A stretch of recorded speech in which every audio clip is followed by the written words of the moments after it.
ಅರ್ಚನಾ ಜೋಯಿಶ್ ಬಗ್ಗೆ ನಿಮಗೆ ಗೊತ್ತಾ ಎಂದು ಕೇಳುವ ಬದಲು ಕೆಜಿಎಫ್ ಸಿನಿಮಾದ ಶಾಂತಮ್ಮ ಗೊತ್ತಾ ಎಂದು ಕೇಳಿದರೆ ಬಹುಬೇಗನೆ ಅವರ ಪರಿಚಯ ತಿಳಿಯಬಹುದು. ಕೆಜಿಎಫ್ ಸಿನಿಮಾದಲ್ಲಿ ರಾಖಿಬಾಯ ತಾಯಿ ಪಾತ್ರದಲ್ಲಿ ಬಹಳ ಭಾವನಾತ್ಮಕವಾಗಿ ನಟಿಸಿ ತಮ್ಮ ನಟನೆಗೆ ಇಡೀ ಸಿನಿಮಾ ಜಗತ್ತೇ ಜೈ ಎನ್ನುವಷ್ಟು ಪಾಪ್ಯುಲಾರಿಟಿ ಪಡೆದಿರುವ ನಟಿ ಅರ್ಚನಾ ಜೋಯಿಶ್. ಕೆಜಿಎಫ್ ಚಾಪ್ಟರ್ 1 ಹಾಗೂ ಕೆಜಿಎಫ್ ಚಾಪ್ಟರ್ 2 ಎರಡರಲ್ಲಿಯೂ ರಾಖಿಬಾಯ ನೆನಪುಗಳಲ್ಲಿ ಅಮರಳಾಗಿರುವ ಆ ತಾಯಿ ಪಾತ್ರಕ್ಕೆ ಬಹುದೊಡ್ಡ ಪ್ರೇಕ್ಷಕರ ವೃಂದ ತಲೆದೂಗಿತ್ತು. ಅಂದಹಾಗೆ ಜಗತ್ ವಿಖ್ಯಾತಿ ಪಡೆದ ಈ ಸಿನಿಮಾದಲ್ಲಿ ಅಂತಹದೊಂದು ಅವಿಸ್ಮರಣೀಯ ಪಾತ್ರಕ್ಕೆ ಜೀವ ತುಂಬಿರುವ ನಟಿ ಅರ್ಚನಾ ಮೊದಲಿಗೆ ಕಾಣಿಸಿಕೊಂಡಿದ್ದು ಧಾರಾವಾಹಿ ನಟಿಯಾಗಿ. ನಟಿ, ನಿರ್ದೇಶಕಿ ಹಾಗೂ ನಿರ್ಮಾಪಕಿ ಶ್ರುತಿ ನಾಯ್ಡು ಅವರ ಧಾರಾವಾಹಿಯಾದ ಮಹಾದೇವಿಯಲ್ಲಿ ತ್ರಿಪುರ ಸುಂದರಿ ಪಾತ್ರದ ಮೂಲಕ ಅರ್ಚನಾ ಕಿರುತೆರೆ ಪ್ರೇಕ್ಷಕರ ಮನ ಗೆದ್ದಿದ್ದರು. ದೇವಿಯೊಂದಿಗೆ ಮುನಿಸಿಕೊಂಡು ಆ ದೇವರನ್ನೇ ಪ್ರಶ್ನೆ ಮಾಡುವ ವಿಭಿನ್ನ ಪಾತ್ರ ಅದಾಗಿತ್ತು. ಅಸಲಿಗೆ ಈ ಧಾರಾವಾಹಿಯಲ್ಲಿ ಪ್ರಮುಖ ಪಾತ್ರದಲ್ಲಿ ಕಾಣಿಸಿಕೊಂಡಿದ್ದರು ನಟಿ ಅರ್ಚನಾ. ಬರೀ 100 ಎಪಿಸೋಡ್ಗಳನ್ನು ಪೂರೈಸಿ ಧಾರಾವಾಹಿಯಿಂದ ಹೊರನಡೆದಿದ್ದರು. ಕೇವಲ 100 ಎಪಿಸೋಡ್ಗಳಲ್ಲಿ ಕಿರುತೆರೆ ಪ್ರೇಕ್ಷಕರ ಮನ ಗೆದ್ದಿದ್ದಂತೂ ಸುಳ್ಳಲ್ಲ.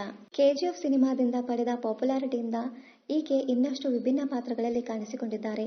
ಅಂದಹಾಗೆ ನಟನೆಯ ಬಗ್ಗೆ ಕಿಂಚಿತ್ತೂ ತಿಳುವಳಿಕೆ ಇಲ್ಲದ ನಟಿ ಅರ್ಚನಾ ಜೋಯಿಶ್ ಅವರು ತಮ್ಮ ನಟನಾ ಸಾಮರ್ಥ್ಯದ ಕ್ರೆಡಿಟ್ ಎಲ್ಲವನ್ನ ಶ್ರುತಿ ನಾಯ್ಡು ಹಾಗೂ ಇಂದಿರಾ ರಮೇಶ್ ಅವರಿಗೆ ಕೊಡುತ್ತಾರೆ.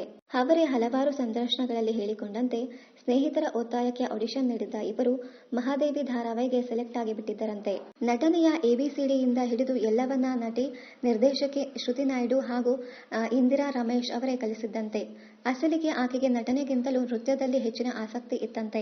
ಮಾಯಾ Rao institution of Kathak and ಕೊರಿಯೋಗ್ರಫಿಯಲ್ಲಿ ಪದವಿ ಪಡೆದಿರುವ ನಟಿ ಅರ್ಚನಾ ಜೋಯಿಶ್ ಈಗಂತೂ ಚಂದನವನದಲ್ಲಿ ಸಾಲು ಸಾಲು ಸಿನಿಮಾಗಳಲ್ಲಿ ಬ್ಯುಸಿಯಾಗಿದ್ದಾರೆ.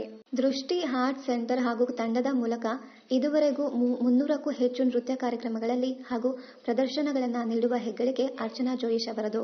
ಇದರ ಜೊತೆಗೆ ಶ್ರೇಯಸ್ ಉಡುಪ ಎಂಬುವವರನ್ನ ಬರೆಸಿರುವ ನಟಿ ಅರ್ಚನಾ ಜೋಯಿಶ್ ಅವರು ನಟನೆ ಹಾಗೂ ವೈವಾಹಿಕ ಬದುಕನ್ನ ಬ್ಯಾಲೆನ್ಸ್ ಮಾಡುತ್ತಾ ವಿಭಿನ್ನ ಪಾತ್ರಗಳಲ್ಲಿ ಕಾಣಿಸಿಕೊಳ್ಳುವ ಯೋಚನೆಯಲ್ಲಿದ್ದಾರಂತೆ. ಕಾಲಾಂತಕ, ಮುಂದೆ ಒಂದು ದಿನ, ನಕ್ಷೆ, ವಿಜಯರಥ, ಮ್ಯೂಟ್, ಹೊಂದಿಸಿ ಬರೆಯಿರಿ ಜೊತೆಗೆ ನಟ ಶಿವರಾಜ್ ಕುಮಾರ್ ಅವರ ಅಭಿನಯದ ಗೋಸ್ಟ್ ಸೇರಿದಂತೆ ಹಲವು ಸಿನಿಮಾಗಳಲ್ಲಿ ನಟಿಸಿ ಚಂದನವನದ ಪ್ರಮುಖ ನಟಿಯರಲ್ಲಿ ಒಬ್ಬರಾಗಿ ಗುರುತಿಸಿಕೊಳ್ಳುತ್ತಿದ್ದಾರೆ ನಟಿ ಅರ್ಚನಾ ಜೋಯಿಶ್. ಇವರ ಮುಂದಿನ ಪ್ರಾಜೆಕ್ಟ್ಗಳೇನು ಎಂಬ ಕುತೂಹಲ ಇವರ ಅಭಿಮಾನಿಗಳು ಹಾಗೂ ಪ್ರೇಕ್ಷಕರಲ್ಲಿಯೂ ಮೂಡಿದೆ. ಇನ್ನಷ್ಟು ಕನ್ನಡ ಧಾರಾವಾಹಿ, ಸಿನಿಮಾ ಹಾಗೂ ಇನ್ನಿತರ ನ್ಯೂಸ್ ಅಪ್ಡೇಟ್ಸ್ಗಾಗಿ ಚಾನೆಲ್ ಅನ್ನ ಸಬ್ಸ್ಕ್ರೈಬ್ ಮಾಡಿ. Thank you.